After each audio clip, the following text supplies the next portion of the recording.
They come together as one on the plains of Arafat.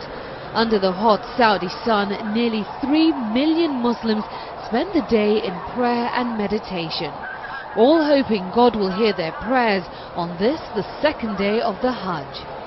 Muslims believe this ritual is a dress rehearsal for the Day of Judgment, and when the sun sets, the pilgrimage reaches its climax.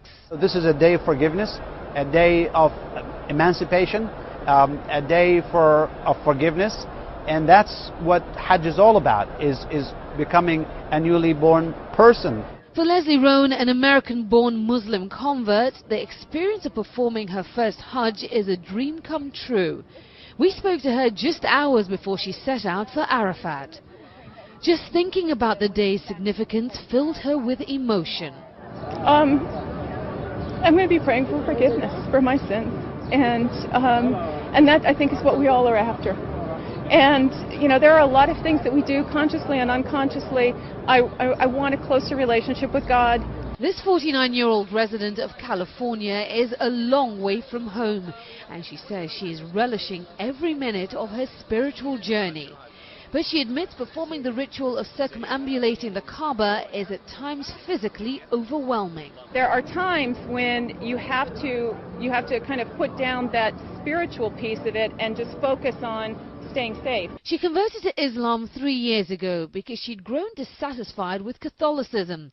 In Islam, she says she found the connection to God she'd been yearning for. Every Muslim who is financially and physically able is required to perform the Hajj at least once during their lifetime. While other Muslims agonize about when to actually make the trip, Leslie says it was an easy decision for her. Back home in the US, as she made her final preparations for her trip to Mecca, she explained why. It's a really great time to go. It's winter in Saudi Arabia, so it's probably only 95 degrees during the day. And I'm very excited about going. So it's something I've wanted to do ever since I converted. But the Hajj is not simply about getting closer to God. Over the course of this 5-day religious gathering, Muslims from all around the world will also be striving to get closer to each other.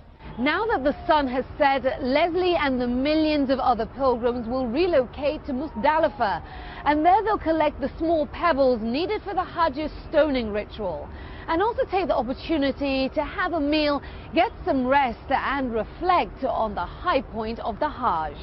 Aisha Say, CNN, Arafat, Saudi Arabia.